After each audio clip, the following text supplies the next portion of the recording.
Conflit de travail à l'horizon dans la NHL et la NFL. Bienvenue à Focus. Mon nom est Ray Lalonde, analyste et consultant, chroniqueur à Cogeco et à RDS, et voici mon podcast quotidien qui offre une perspective sur les grands sujets, les grands enjeux dans le sport et la business. Et c'est parti. Parmi les 5 grandes ligues en Amérique du Nord, il y en a 2 qui sont en préparation, qui commencent à s'intensifier en termes de renégocier les conventions collectives, soit la Ligue nationale de hockey et la NFL. L'entente liant les joueurs et les propriétaires de la NFL se termine à la fin de la saison 2021, ce qui veut dire encore 3 saisons après celle-ci. Les joueurs veulent des contrats garantis, comme justement dans la Ligue nationale de hockey ou la NBA.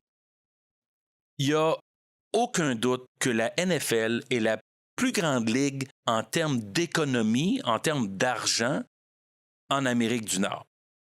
Je qualifie la NBA comme étant une plus grande ligue mondiale à cause du rayonnement du basketball. Mais pour le football, c'est la passion des Américains. C'est aussi la ligue où il y a le plus de risques de blessures que dans toute autre ligue. Puis il n'y a aucune garantie financière pour les joueurs. Ça, c'est le sommaire de la NFL. Alors, on a affaire à la ligue avec le plus d'argent et de loin, mais on a aussi affaire à la ligue où les joueurs jouent le moins longtemps, où la durée de carrière des joueurs est la plus courte. Et lorsqu'ils sont coupés, retranchés, il n'y a pas d'argent qui suit. Les équipes ont une énorme marge de manœuvre en ce qui a trait à la sélection des joueurs. Oui, il y a des joueurs qui signent des contrats avec une somme garantie, une portion de la valeur de leur contrat garantie. Je pense justement à Aaron Rodgers, Khalil Mack, ces gars-là qui ont signé des grosses ententes cette année, en début de saison NFL. Il y a 2 tiers, 3 quarts de cet argent-là qui peut être garanti. Mais le joueur moyen dans la NFL n'a pas beaucoup d'argent garanti. Un petit bonus, puis les contrats tant qu'il joue. Mais s'il est coupé, il perd cette protection-là. Alors, on comprend le risque. Ça, c'est l'enjeu le plus fondamental qui risque de créer une situation de négociation très intense et possiblement, d'un arrêt de travail ou d'un lockout à la fin de la saison 2021. Au hockey, le lockout de 2004-2005, ça avait annulé la saison au complet. On était revenu avec un jeu, mettons, plus moderne. Les tirs de barrage, on avait changé certains règlements, on est arrivé avec des nouveaux chandails. C'était par la suite la première année de Sidney Crosby, de Carey Price. Les joueurs avaient accepté 57% des revenus hockey dans le partage avec les propriétaires. Et là, en 2012-2013, les propriétaires n'étaient pas contents, il y a eu un autre lockout. Ça avait réduit la saison à 48 matchs. Puis les joueurs avaient réduit, eux aussi, leur pourcentage. C'était devenu 50-50 avec les propriétaires. Mais là, la Ligue nationale est en excellente santé financière. Gary Bettman le répète à chaque fois.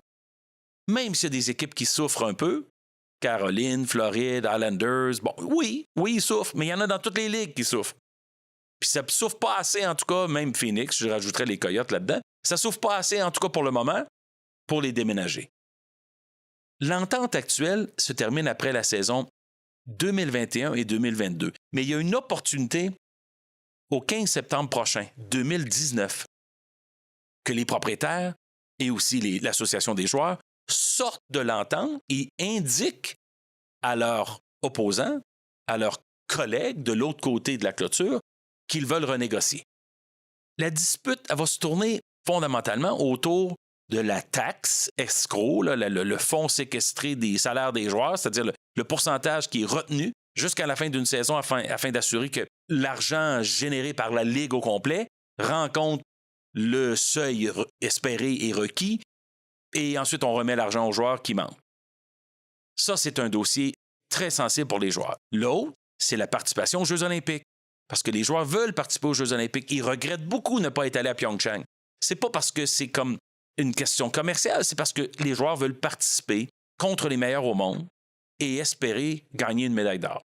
Alors, les Jeux de 2022 à Pékin sont en lice. Non seulement ça, mais c'est le marché chinois, c'est l'internationalisation de la Ligue nationale de hockey et des joueurs et des vedettes, et c'est bon pour tout le monde, ça. Ça va être une discussion enlevante parce que la Ligue nationale va bien financièrement. Puis on pense à l'arrivée des Golden Knights, l'argent injecté là, on pense à l'annonce très prochaine de Seattle, puis un autre 650 millions de dollars qui s'en vont dans les poches des propriétaires. à se partager entre eux. C'est pour ça que Gary Bettman parle d'une santé qui est très bonne.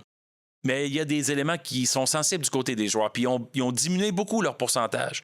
Puis on ne sait pas si ça va rester à 50-50. Il y a une chose qui est claire, les joueurs veulent continuer à faire grandir la Ligue nationale, la marque, la commercialisation, et de cette façon-là, les revenus vont augmenter, le cap salarial va augmenter, plus d'argent pour les joueurs aussi. C'est sûr que quand une équipe à Seattle qui se rajoute, on rajoute 23-25 emplois de plus pour l'association des joueurs, des nouveaux joueurs dans la Ligue nationale de hockey. Ça, c'est une bonne chose pour l'union, le syndicat, l'association des joueurs de hockey.